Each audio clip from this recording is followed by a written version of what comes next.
Sir बहुत स्वागत है आपका, गुड आफ्टरनून आपको।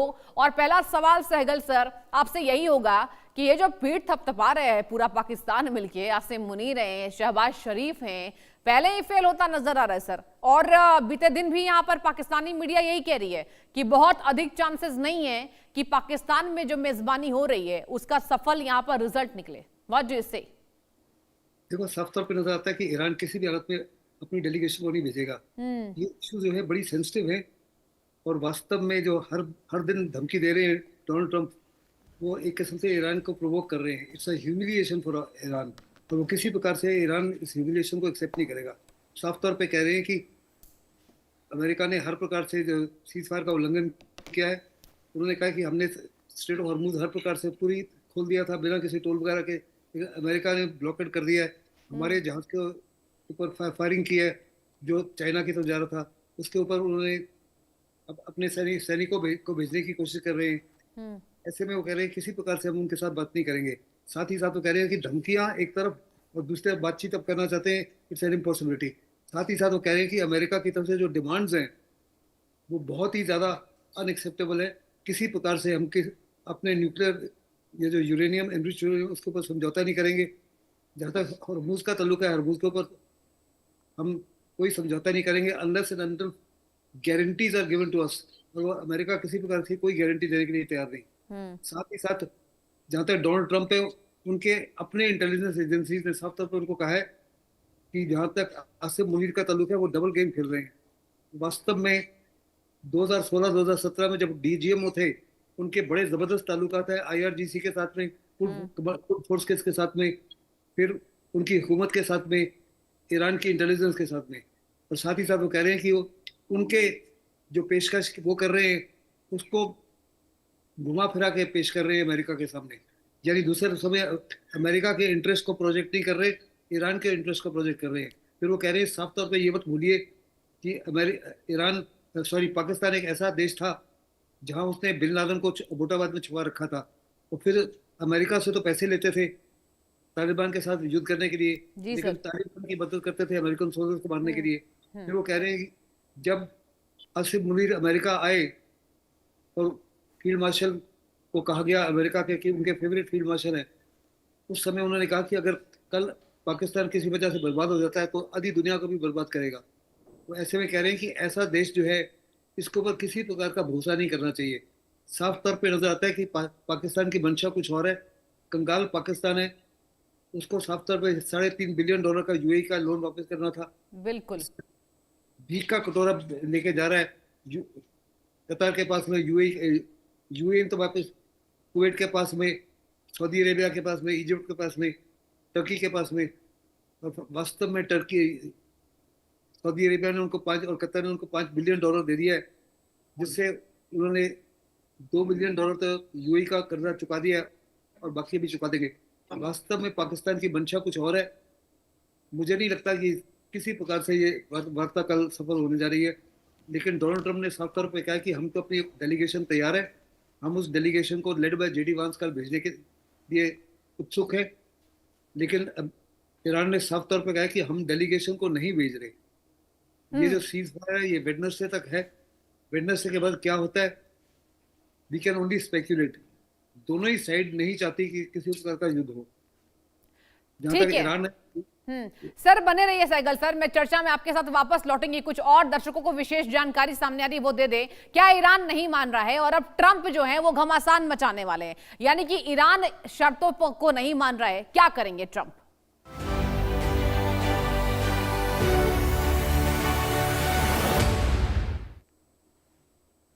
तो देखिए, मिडिल ईस्ट में बढ़ते तनाव के बीच दर्शकों अमेरिका और ईरान के बीच अभी एक सीज फायर लागू है, जैसा कि पूरी दुनिया देख रही है। लेकिन इसके बावजूद भी यह संघर्ष जो है वो खत्म होने से काफी दूर है। अमेरिकी राष्ट्रपति डोनाल्ड ट्रंप ने एक नई चेतावनी जारी करते हुए कह दिया कि अगर ईरान किसी समझौते पर नाकाम रहता है तो उसे गंभीर नतीजे का सामना करना पड़ सकता है। दुनिया भर के संघर्षों को रोकने का जो दावा है वो करने वाले ट्रंप ईरान के साथ चल रहे इस मतभेद का कोई हल निकालने में नाकाम नजर आ रहे हैं और फेल्योर नजर आ रहे हैं। आइए जानते हैं कि आखिर ट्रंप क्यों नहीं कर पा रहे ईरान के साथ डील और किन बातों पर दोनों की सहमति जो है वो नहीं बन पा रही है। क्या है सबसे बड़ी रुकावट, ये आपको बताना जरूरी है। क्या है रुकावट, अवरोध का जो मार्ग है वो कहां पर नजर आ रहा है। इस जो बड़ी विवाद में सबसे बड़ी रुकावट ईरान का परमाणु कार्यक्रम है। दरअसल अमेरिका ये चाहता है कि ईरान अपने एनरिच्ड यूरेनियम यानी कि यूरेनियम संवर्धन के भंडार को पूरी तरीके से नष्ट कर दे, खत्म कर दे और परमाणु हथियार बनाने के हर संभावित रास्ते को रोक दे। हालांकि ईरान का यह जोर है कि उसकी परमाणु गतिविधि शांतिपूर्ण ऊर्जा उद्देश्यों के लिए है और वो इसे अपनी राष्ट्रीय संप्रभुता का मामला मानते हैं, इसलिए वो हस्तक्षेप करने नहीं दे रहा है। स्ट्रेट ऑफ हॉर्मुज ये सबसे बड़ा मुद्दा है। क्या है ये? एक और बड़ी अड़चन स्ट्रेट ऑफ हॉर्मुज पर कंट्रोल को लेकर है। ये दुनिया के सबसे जरूरी तेल मार्गों में से एक है। अमेरिका यह आश्वासन चाहता है कि ईरान इस मार्ग को बाधित नहीं करेगा, इससे वैश्विक ऊर्जा प्रवाह बिना किसी रुकावट के जारी रह पाएगा। दूसरी तरफ बढ़ते हैं, ईरान ने यह साफ कर दिया कि जब तक अमेरिका के प्रतिबंध जारी रहेंगे वह इस रास्ते से मुक्त आवाजाही की गारंटी नहीं देगा। ध्यान से सुनिए, असल में तेहरान पहले इस मार्ग को बाधित करने की अपनी क्षमता का प्रदर्शन कर चुका है और सबसे ज्यादा बर्बादी कहां हुई दर्शकों? सबसे ज्यादा जो बर्बादी हुई वो तेहरान में हुई है। और देखिए इसी तरीके से यहां पर ट्रंप की जो नाकाबंदी है वो ईरान को पसंद नहीं आ रही है और ईरान ने साफ कह दिया कि हम बातचीत के लिए तैयार नहीं है। तो जो मेजबानी की थाली परोसी गई दुनिया के सामने, पाकिस्तान की मैं आपको बात बता रही हूं, तो पाकिस्तान जो मेजबानी कर रहा है, कल ये दौर का वार्ता होने वाला है, लेकिन इसके पहले ईरान ने बैकआउट कर लिया। देखिए कुछ और जानकारी, ईरान की प्रमुख शर्तें क्या है? इजरायली हमलों पर तुरंत रोक, ये देखिए प्रमुख शर्त है। जो मेन पॉइंट्स है वो आपको बताने की बारी आ गई है। प्रतिबंधों में राहत की मांग है। ईरान पर तमाम प्रतिबंध लगे हुए हैं अमेरिका के द्वारा, सालों से चले आ रहे हैं। कब ये यहां पर प्रतिबंध इसको हटाया जाएगा? क्षेत्रीय तनाव है, हॉर्मुज में सैन्य गतिविधि पर रोक होना चाहिए। जी हां, सैन्य गतिविधि पर रोक। ये देखिए आप लाइन पढ़िए, ईरान की प्रमुख शर्तें आपको बता रहे हैं। अमेरिका कौन से शर्त को नहीं मान रहा है? प्रतिबंधों में राहत की मांग है, आपको मैंने बता दिया। स्ट्रेट ऑफ हॉर्मुज की बात है और इसके साथ ईरान ने साफ कह दिया कि हम कोई भी हमारे जो अधिकार क्षेत्र में आता है हॉर्मुज स्ट्रेट, उसमें दखल अंदाजी ट्रंप साहब ना करे तो बेहतर है। और देखिए मेरे साथ चर्चा में लगातार यहां पर पीके सहगल सर बने हुए हैं और एक और खास मेहमान करोड़ी सिंह जी, विदेश मामलों के जानकार है, जुड़ चुके। करोड़ी सिंह सर, आपका भी बहुत बहुत स्वागत है इंडिया न्यूज पर। और देखिए मैं सहगल साहब से यही चर्चा कर रही थी कि कल जो मेजबानी की थाली परोसी गई वो तो पहले ही थाली सर फेल नजर आ रही है। इस्लामाबाद रावलपिंडी कहां होने वाली बैठक? और आपसे मैं जानना चाहूंगी, क्या यहां पर पाकिस्तान की करारी हार हुई? ईरान ने साफ कह दिया कि भैया आप नाकेबंदी हटा नहीं रहे तो हम भी पीछे नहीं जाएंगे। देखिए सृष्टि, ईरान का ये कहना है कि अमेरिका अपनी शर्त मनवाना चाहता है, बातचीत नहीं करना चाहता है। समझौता होता है तो दोनों पार्टियों की अपनी अपनी कुछ शर्तें होती हैं, उनमें कुछ शर्तें होती हैं वो दूसरी पार्टी को छोड़नी पड़ती हैं। तो उस तरह की स्थिति नहीं बन रही है। एक तरफ तो ट्रंप ने ये कह दिया कि हम आपको जो कुछ दे रहे हैं वो बहुत ही विवेक संगत है, सही है, उसको आप एक्सेप्ट कर लीजिए। अगर आप नहीं करेंगे तो हम आपके पुल उड़ा देंगे, हम आपके जो पावर के ग्रिड्स हैं वो उड़ा देंगे। तो एक तरफ तो उस तरह से धमकी दे रहे हैं, दूसरी तरफ कल ईरान का एक जहाज वो अमेरिका ने अपने कब्जे में ले लिया है, एक कार्गो जहाज था। तो ये जो बातचीत का एक माहौल होना चाहिए ना, उसमें एक दूसरे के प्रति विश्वास का माहौल बनता हुआ लगना चाहिए। अगर नहीं भी है तो वो माहौल नहीं बना है।